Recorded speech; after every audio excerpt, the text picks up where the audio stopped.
ધોરણ 9ના વિદ્યાર્થીઓને માટે આ મેસેજ આપી રહ્યો છું કે તમે 9મા ધોરણમાંથી 10મા ધોરણમાં જ્યારે જવાના ત્યારે આપણે બધા જ આ મેસેજને શાંતિથી સાંભળશો. પહેલી વખત એવું બનશે કે ત્યાં વિષયની પસંદગી આવશે તમારે, અને વિષયની પસંદગીની અંદર જો ધ્યાનથી વિષય પસંદ ન કર્યો તો આપણને આગળ જતા તકલીફ એવી પડે છે કે જે ડાયરેક્શનમાં, જે જગ્યા ઉપર, જે લાઈનમાં આપણે જવું છે લાઈનમાં જઈ શકતા નથી. એટલે 9મા ધોરણના દરેક વિદ્યાર્થીઓ વિનંતી છે કે મારો મેસેજ શાંતિથી સાંભળે. મારી યુટ્યુબ ચેનલ છે યસ્મીન સ્પેસ એન સ્પેસ પટેલ, એના પર આ વિડીયો મૂકેલો છે, જોજો. તમે શાંતિથી સમજજો, તમારા વાલીઓને પણ સમજાવજો, આ વિડીયો બતાવજો. વાલી મિત્રોને પણ મારી વિનંતી છે કે તમારા બાળકને ટ્યુશન અથવા સ્કૂલ ઉપર છોડી ન દેતા. તમારી પણ જવાબદારી છે એટલી જ કે 10મા ધોરણમાં સારા ટકા લાવી શકે એના માટે આપણે પ્રયત્ન કરવા પડે, એમને સમજાવવું પડે, એમને શાંતિથી કહેવું પડે કે આપણે આ રીતે ભણવું છે. અમે તો અમારી જવાબદારી નિભાવતા હોઈએ છીએ, ટીચર જવાબદારી નિભાવતો જ હોય છે, પરંતુ વાલીની પણ એટલી જ જવાબદારી જેટલી ટીચરની જવાબદારી છે. ધોરણ 10માં આવે ત્યારે દરેક વિદ્યાર્થીએ વિષયની પસંદગી આવે છે. પહેલો વિષય છે સંસ્કૃત અને હિન્દી વિષય. એ બેમાંથી કોઈ એક વિષયની પસંદગી કરવામાં આવે છે. બીજું છે કોમ્પ્યુટર અને પીટી વિષય. એટલે એની અંદર જે કે પસંદગી છે બહુ વિચારીને સમજીને પસંદગી કરવાની હોય છે. માટે આ વિડીયો શાંતિથી જોજો, સમજજો. ઘણા વિદ્યાર્થીઓને આ ખ્યાલ નથી. ત્રીજો વિષય અત્યારે 2 વર્ષથી 3 વર્ષથી ગવર્મેન્ટે દાખલ કર્યો છે, મેથ્સ વિષય. એની અંદર બેઝિક અને સ્ટાન્ડર્ડ મેથ્સ 2 વસ્તુ છે, એમાંથી કોઈ એકની પસંદગી. એમ મૂળ આપણે 3 વિષયની પસંદગી, 6 વિષયમાંથી 3 વિષયની પસંદગી કરવાની છે. મેથ્સમાં બેઝિક મેથ્સ અને સ્ટાન્ડર્ડ મેથ્સની પસંદગી કરતી વખતે ધ્યાનમાં લેવાનું કે આપણા બાળકને કઈ તરફ લઈ જવાનું છે. મતલબ સાયન્સમાં જવું હોય, એન્જિનિયરિંગમાં જવું હોય તો સ્ટાન્ડર્ડ મેથ્સની જરૂર પડે છે. ત્યાર પછી બેઝિક મેથ્સ હોય ત્યારે તમે મેથ્સ વિષય 11-12માં પસંદ કરી શકતા નથી. અને કોમર્સમાં જવું હોય તો બેઝિક મેથ્સની જરૂર પડે છે. અને સંસ્કૃત અને હિન્દી વિષયમાંથી કોઈ વિષયની પસંદગી કરવી. જ્યારે મેડિકલ લાઈનમાં જવું હોય ત્યારે તમારે સંસ્કૃત વિષયની પસંદગી કરો તો હિતાવહ છે, તમારા માટે કામનું છે. તો હિન્દી વિષય તો ફરજિયાત છે, કેમ કે હિન્દી વિષય એ આપણી માતૃભાષાને આગળ જતા જ્યારે ગવર્મેન્ટ જોબ મળે ત્યારે ગવર્મેન્ટમાં, સેમી ગવર્મેન્ટ, જિલ્લા પંચાયત કક્ષાએ અથવા પોલીસમાં, ટીચરમાં, એ ગવર્મેન્ટના કોઈ પણ સેક્ટરમાં, સેમી ગવર્મેન્ટ, સેન્ટ્રલ ગવર્મેન્ટ, રાજ્ય કક્ષાની ગવર્મેન્ટથી માંડી કોર્પોરેશન કક્ષાની જગ્યાએ જો તમને જોબ મળે ત્યારે તમારે હિન્દી વિષય પાસ કરવો પડે છે. એ ફરજિયાત છે માતૃભાષા માટે.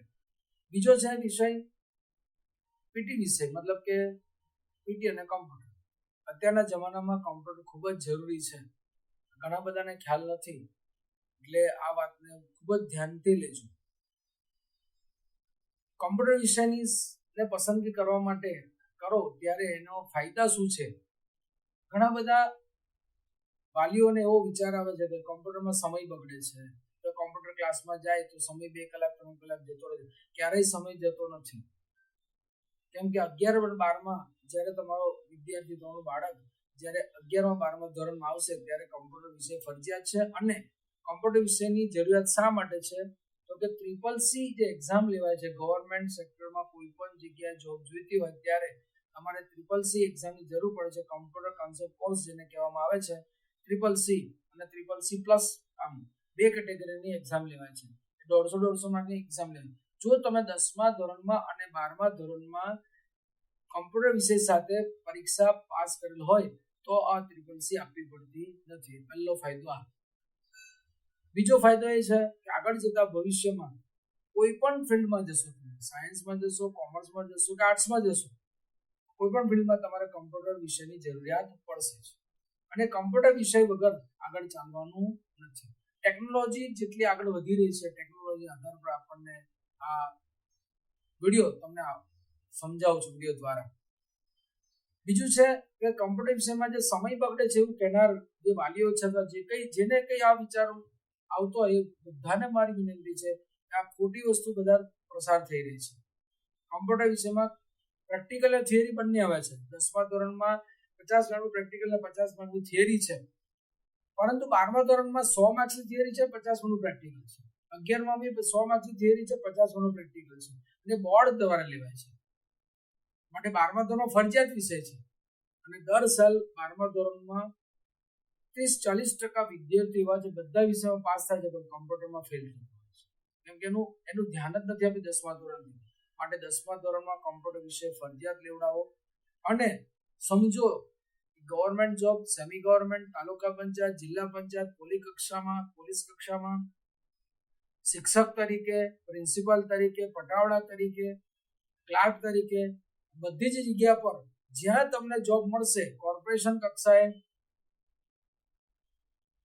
એ ત્યારે તમને CCC એક્ઝામની જરૂર પડશે અને CCC એક્ઝામ નહીં આપી હોય તો તમારી બઢતી નથી થશે. સેલરી તમારી બઢતી થવી જોઈએ, સેલરીમાં બઢતી જોઈએ અથવા ગ્રેડેશનમાં બઢતી થતી નથી. માટે તમને બધાને વિનંતી છે કે તમારા બાળકને કમ્પ્યુટર વિષય લેવડાવવો જ 10મા ધોરણમાં.